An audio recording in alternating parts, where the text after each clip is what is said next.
বাড়িতে এসেছে ছোট্ট লক্ষ্মী। এই মুহূর্তে সদ্যজাতকে নিয়ে কাটছে অনিন্দিতা রায়চৌধুরী ও সুদীপ সরকারের জীবন। নতুন মাতৃত্ব, তাই আপাতত আনন্দে বিভোর অনিন্দিতা সুদীপ। গত ৩ মার্চ সোমবার সকালে সকলকে বাবা মা হওয়ার সুখবর শুনিয়েছিলেন এই দম্পতি। আর এরপর মেয়ের জন্মের ১ সপ্তাহ কাটার আগেই ৯ মার্চ মেয়ের এক টুকরো ছবি শেয়ার করে নেন তারকা দম্পতি।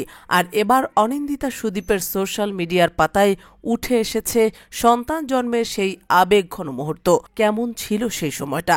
ভিডিওতে দেখা যাচ্ছে অনিন্দিতার সন্তান আসার আগে থেকেই হাসপাতালের বাইরে হাজির ছিলেন বাড়ির আত্মীয় স্বজনরা।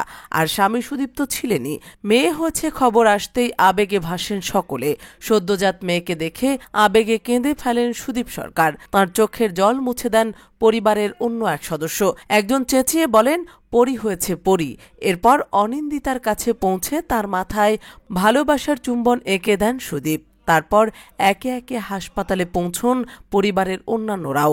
ওটিতে অনিন্দিতাকে ঢোকানো থেকে সন্তানের জন্ম, পরিবারের সকলের উচ্ছ্বাস, সমস্ত মুহূর্তেরই কোলাজ ভিডিও পোস্ট করেছেন তারকা দম্পতি। ভিডিওর ক্যাপশনে অনিন্দিতা লিখেছেন, okay, so I know this video is very very personal. খুব ব্যক্তিগত, খুব কাছের একটা মেমোরি, তাও পোস্ট করতে ইচ্ছে হলো। ওহ গুডনেস, ভাবতেই পারছি না। 1 সপ্তাহ মানে 7টা দিন পেরিয়েও গেল আমার মা হওয়ার। আর আমাদের রানী, আমাদের পরী, আমাদের মেয়ে আমাদের জীবনে অদ্ভুত সব দারুণ দারুণ দিন নিয়ে আসতে শুরু করেও দিয়েছে। অভিনেত্রী ফের লেখেন, বাবা রোজ দিন ইমোশনাল হয়ে কাঁদে সেই শুরুর দিন থেকে। একমুখ হাসি নিয়ে সবাইকে বলে আমাদের মেয়ে হয়েছে মেয়ে।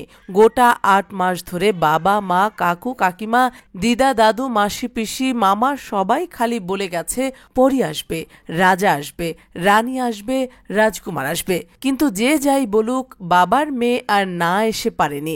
সবাই এত অবাক হয়ে খালি কেঁদেছে, হাততালি দিয়েছে, খুব ভালোবেসেছে, ভালোবেসে যাচ্ছে, ভালোবেসে যাবে। আমাদের মেয়ে হয়েছে রে মেয়ে।